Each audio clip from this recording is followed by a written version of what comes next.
آج دنیا کے اوپر جتنے بھی مذاہب پائے جاتے ہیں، الہامی مذاہب،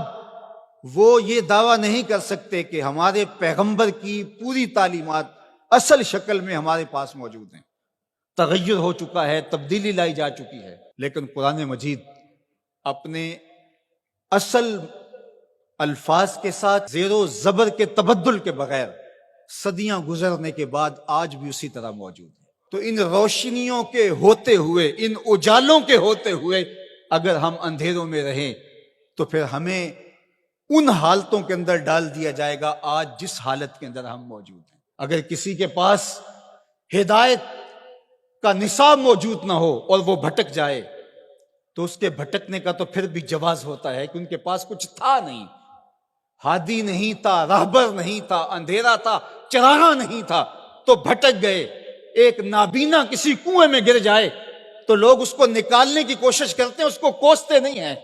لیکن ایک انکھیارا کسی کنویں میں گر جائے، کسی گڑھے میں گر جائے تو لوگ اسے نکالنے کی بھی کوشش کرتے ہیں، اسے کوستے بھی ہیں۔ تیری آنکھیں نہیں تھی، تجھے اللہ نے چراغاں نہیں دیا تھا، تو پھر بھی گرا ہے۔ یار اگر کوئی اور گمراہ ہو جاتا ہے، اندھیروں میں بھٹک جاتا ہے، تو اس کی بات نہیں ہے حضور کا غلام اور اندھیروں میں چلا جائے۔ اس لیے کہ تمہارے پاس قرآن موجود ہے، تمہارے پاس ہدایت کا چراغاں موجود ہے۔ اس کتاب کے ہوتے ہوئے تم کس طرح اندھیرے میں ڈوب سکتے ہو، کس طرح ظلمتوں کے سوداگر بن سکتے ہو، کس طرح تم فرقہ فرقہ ہو سکتے ہو، کس طرح تم تشدد اور تفریق کا شکار ہو سکتے ہو، کس طرح تم گروہ بندی کا شکار ہو سکتے ہو جب تمہارے پاس اللہ کی کتاب موجود ہے۔ اس کتاب سے جڑنے والے ہدایت کی راہوں کے مسافر ہوتے ہیں۔ اقبال نے جب شکوے کی زبان کھولی تو لہجہ بہت تلخ ہو گیا۔ اقبال پھوٹ پھوٹ کے رو رہا ہے، اپنے رب سے شکایت کر رہا ہے۔ صفائے دہر سے باطل کو مٹایا ہم نے، نوع انسانی کو غلامی سے چھڑایا ہم نے، تیرے کعبے کو جبینوں سے بسایا ہم نے، تیرے قرآن کو سینوں سے لگایا ہم نے، پھر بھی ہم سے گلا ہے کہ وفادار نہیں، ہم وفادار نہیں، تو بھی تو دلدار نہیں۔ کہا کہ مالک ہم نے کیا کیا نہیں کیا، جنگوں کی مصیبتیں سہی، تکلیفوں سے گزرے، اذیتیں سہی، تیرے نام پہ تلوار اٹھائی، جنگ و جدل کے بازار گرم ہوئے، ہم نے جگر پارے دیے شہادت کے لیے، لیکن آج وہی امت در در رسوا ہو رہی ہے، اسی امت کو کاٹا جا رہا ہے، اسی امت کے بچے ذبح کیے جا رہے ہیں، آج گلی گلی کشکول لیے ہم گھوم رہے ہیں، مالک ہمارے ساتھ یہ کیا ہو گیا؟ تو جواب آیا تو سارا نشہ اتر گیا۔ جواب انہی لفظوں میں ہے، صرف صیغہ بدلتا ہے۔ آواز آئی صفائے دہر سے، باطل کو مٹایا کس نے،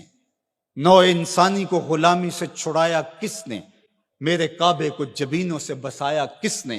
میرے قرآن کو سینوں سے لگایا کس نے، تھے تو آبا وہ تمہارے ہی مگر تم کیا ہو،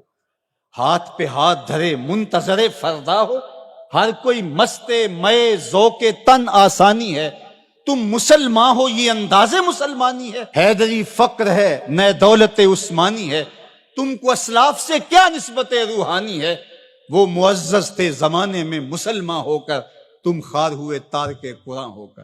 تمہاری پستی، ذلت، زبوحالی، نکبت، رسوائی کا سبب اس کتاب کے دامن کو چھوڑ دینا ہے۔ اتنی روشنیوں کے ہوتے ہوئے، اتنے اجالوں کے ہوتے ہوئے تم اگر در بدر بھٹک رہے ہو تو یہ تمہارا قصور ہے۔ یہ امت جن کو اللہ نے قرآن دیا اور محبوب علیہ السلام کی احادیث بھی ہمارے پاس حرف حرف پہنچی، لیکن پھر بھی اگر کوئی اندھیرے میں ڈوب جائے تو پھر یہ اس کا قصور ہے۔ تو اس کتاب کے ہوتے ہوئے ہمارے دل زنگ آلود نہیں ہو سکتے، لیکن ہم نے اس کتاب کے ساتھ جو سلوک کیا، اس کتاب کے ساتھ ہمارا جو تعلق ہے وہ کسی سے مخفی نہیں ہے۔ یہ صرف کتاب ثواب رہ گئی ہے، جو کتاب ہدایت تھی، جس کا لفظ لفظ ہدایت دیتا تھا، حرف حرف زندگی بخش تھا، جس کی ایک ایک آیت ہمیں جینے کے اسلوب سکھاتی تھی، اس کتاب کو سینے سے لگا کر کے اور اپنے پیغمبر کی راہوں پہ چل کے ہم پوری دنیا کو اصول و ضوابط دینے تھے اور ان کو جینے کے ڈھب سکھانے تھے۔ کنتم خیر امت اخرجت للناس، فرمایا کہ تمہیں تو لوگوں کے لیے ہم نے نکالا تھا، تم نے تو کائنات کی رہنمائی کرنی تھی، تم تو زمانے کی قیادت کرنی تھی، لیکن آج ہے رسوا زمانے میں کلاہ لالا رنگ، جو سراپا نازتے ہیں آج مجبور نیاز، رو رہے ہیں آج وہ دشت جنوں پرور جہاں، رقص میں لیلا رہی لیلا کے پروانے رہے، خیر تو ساکی سہی لیکن پلائے گا کسے، اب نہ میں کش رہے باقی نہ میں خانے رہے۔ آج ہم گلی گلی رسوائیوں کی داستان لیے پھرتے ہیں، پوری دنیا کے اوپر ایک انچ جگہ بھی ایسی نہیں جہاں آتش و آہن برستا ہو اور وہ زمین کو فار کی ہو۔